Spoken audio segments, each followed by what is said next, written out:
रिया, परिवार की लाडली बिटिया या फिर यूं कहें कि परिवार की आन बान और जान। जब घर में होती तो ऐसा लगता मानो घर में आसमान टूट पड़ा हो। घर में इधर उधर धमा चौकड़ी करना और खूब सारी बातें करना उसके पसंदीदा कामों में से एक था। रिया के दादाजी रिया को बहुत प्यार करते थे, लेकिन आजकल उन्हें रिया की एक चिंता और खाए जा रही थी, और वो थी रिया की शादी की चिंता। बस दादा जी अब हर परिवार में रिया का ससुराल ढूंढते, लेकिन रिया को शादी नाम से ही इतनी चिढ़ थी कि शादी का नाम सुनते ही वह गुस्सा होकर मुंह फुलाकर दूसरे कमरे में बैठ जाती। खैर थोड़ी देर में उसका गुस्सा खुद ब खुद उतर जाता और वो वापस अपनी धमा चौकड़ी में व्यस्त हो जाती। काफी खोजबीन के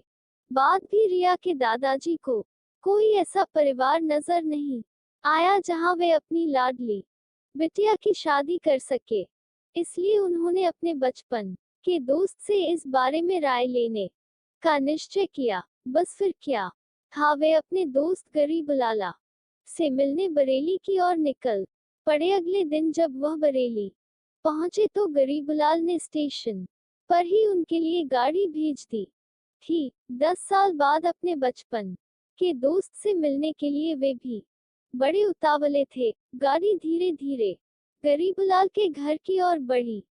बड़ा सा बंगलों के आगे बगीचा, गाड़ियां और नौकर चाकर देख दादाजी का मन खुशी से भर गया। इन 10 सालों में गरीबलाल ने कितनी तरक्की कर ली है, नहीं तो 10 साल पहले गरीबलाल के पास था ही क्या। बस यही सब सोचते सोचते रिया के दादाजी अपने दोस्त के बंगलो पहुंच ही गए।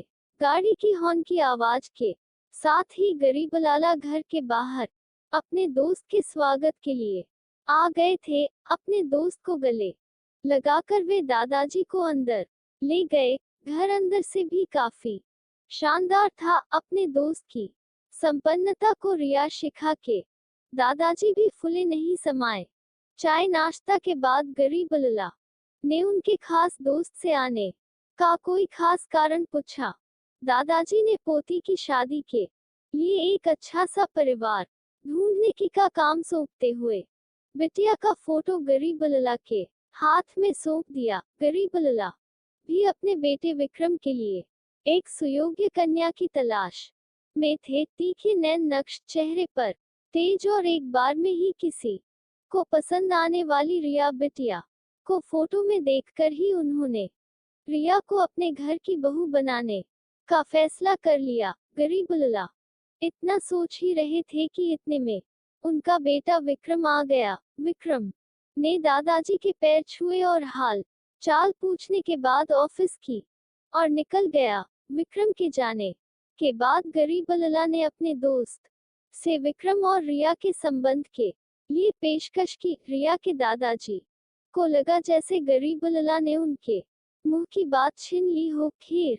प्रसन्नता से विदा लेकर अपने घर आने का कहकर दादाजी अपने घर की ओर निकल गए। विक्रम को रिया बहुत पसंद थी, लेकिन विक्रम की माँ विक्रम की शादी अपने से भी बड़े घर में करना चाहती थी, लेकिन विक्रम के मनाने पर वह मान गई और तय समय पर विराम और रिया की शादी हो गई। ससुराल में रिया के सास ससुर, विक्रम के बड़े भैया भाभी और रिया की ही उम्र की एक ननंद थी रागिनी।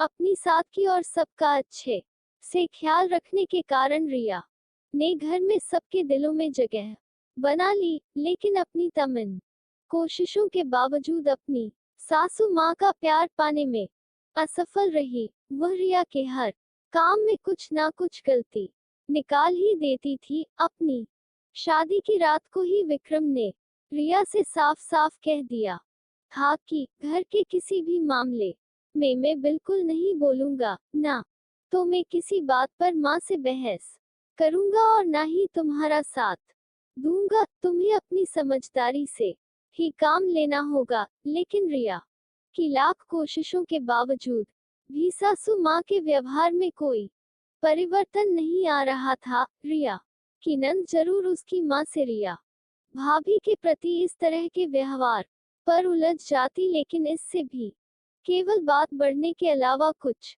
नहीं होता। इसी तरह करीब 1 साल निकल गया। रिया और विक्रम को जुड़वा बेटियां हुई। यह समय रिया के लिए अग्नि परीक्षा का समय था। रिया का दर्द रिया के लिए आंसू बन गया था। ससुराल में रिया को संभालने वाला कोई नहीं था और विक्रम और उनके पापा ने रिया को अपने मायके भेजने के लिए पहले ही मना कर दिया था। एक दिन रागिनी कॉलेज से आई तो उसने सभी को कॉलेज के सालाना कार्यक्रम में आने के लिए कहा और यह भी कहा कि कॉलेज में उसकी भी 2 प्रस्तुतियां हैं, इसलिए आप सभी का चलना बहुत जरूरी है। खैर, ना चाहते हुए भी रिया को अपनी दोनों जुड़वा बेटियों के साथ रागिनी के कॉलेज जाना पड़ा। कार्यक्रम की शुरुआत में गीत संगीत की कई प्रस्तुतियां हुई। उसके बाद मॉडलिंग राउंड शुरू हुआ। दर्शकों ने तालियों के साथ सभी का उत्साह वर्धन किया। मॉडलिंग में रागिनी ने भी हिस्सा लिया था। आखिरी राउंड में रागिनी के साथ 4 और लड़कियों को सेलेक्ट किया गया, जहां सभी से जज द्वारा एक एक सवाल पूछकर विजेता घोषित करना था। सवाल जवाब का दौर शुरू हुआ।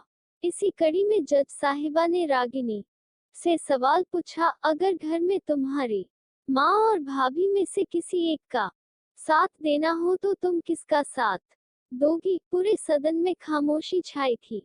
सभी रागिनी के जवाब की प्रतीक्षा कर रहे थे। तभी रागिनी ने थोड़ा आगे बढ़कर कहा, अगर भाभी सही हो तो अपनी भाभी का। जज साहिबा ने आगे पूछा, क्यों?